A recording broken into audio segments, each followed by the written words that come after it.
Welcome back to Field Notes with Farmer Mary. I have a short and sweet one for you this week. Although the topic isn't sweet or desserts or anything like that, it's vets and vet care and vet bills.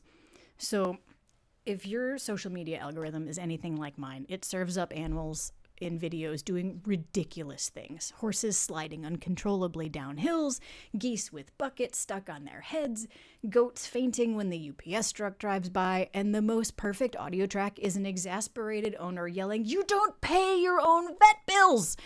And it's true.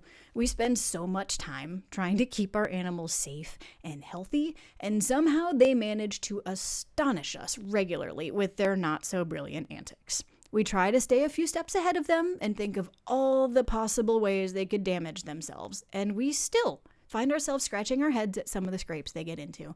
And it doesn't even have to be stupidity. Sometimes things just go wrong and you need an expert's help.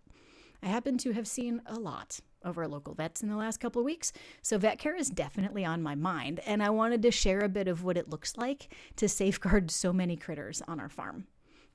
We are fortunate.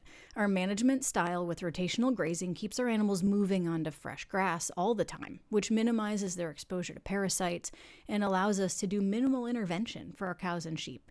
The cows get vaccines for the big threats, tetanus, blackleg, things like that, and the sheep really need absolutely nothing.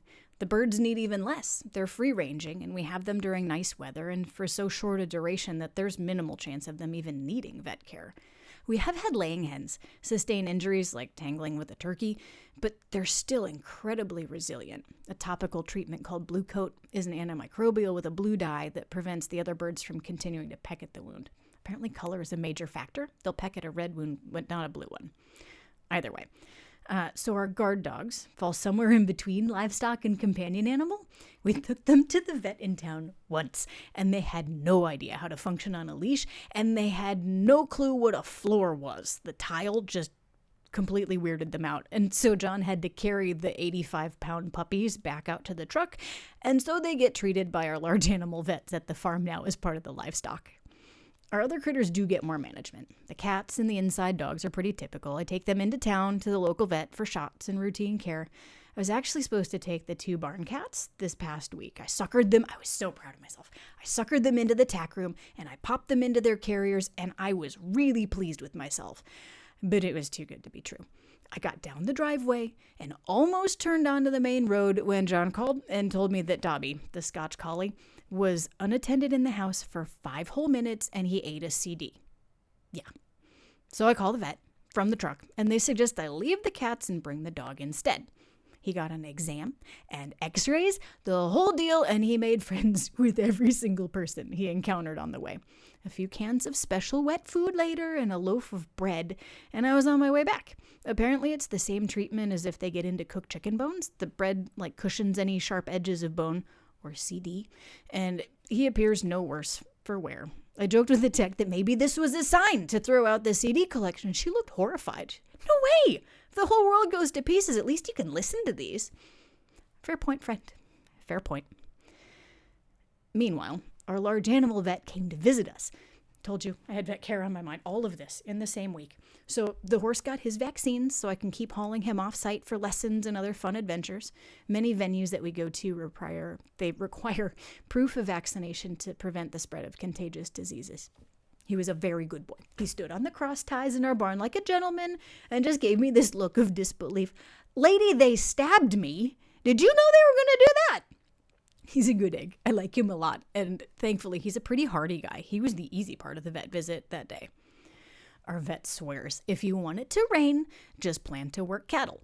And the big reason for her visit, although Banjo was great, was to check if 4 of our cows were pregnant. I'd already moved the cows into our round pen made of sturdy metal panels, and it has a system of gates attached that allow us to separate the animals out individually and move them into this head gate that keeps them stationary so we can work with them. It's not as good as a squeeze that holds all the way down the animal, but it's a good start. And this equipment is not cheap. We'll trade it out eventually, but that's a story for another day.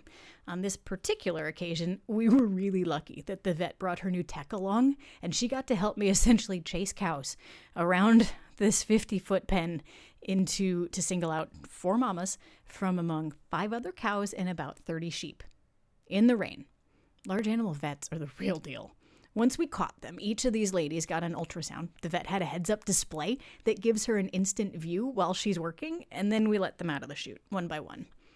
We are excited because all 4 mamas are pregnant again. We weren't sure that our number 21 tag would be because she just had a sort of surprise calf out of sync with the rest of the bunch, but she's only about 30 days behind the other 3. And I'm even more excited because the 4 new babies will be a cross between our Galloway mamas and our South Pole bull. We're hoping to get babies that inherit the docility of both breeds and that will finish even better on grass and put on muscle like our bull. So far, that 1 calf we have from this cross is turning out exactly as we hoped. Little dude's built really nicely, and he's the sweetest thing ever. So fingers crossed for healthy mamas and calves come springtime. Now, I grew up in the suburbs, so this style of vet care is still really novel to me. We are so fortunate to be able to call or text with questions or an emergency and get a really speedy response. We've had vets come out early, late, even on Christmas Day once for a colicking horse. They've treated wounds and illness and helped us relieve suffering when there really was no good outcome to be had in some cases. These vets often see us at our worst, frazzled, worried, or downright panicked, and sometimes we call with stupid questions because we're still learning and we just don't know everything. I am so grateful for their experience and patience and grace as we try to do the best we can for all these creatures in our care. Thank your vet. They deserve it. And thank you for coming along on my adventures. I hope you enjoyed this peek into what we do on the farm, a little bit behind the scenes. I'll see you next time.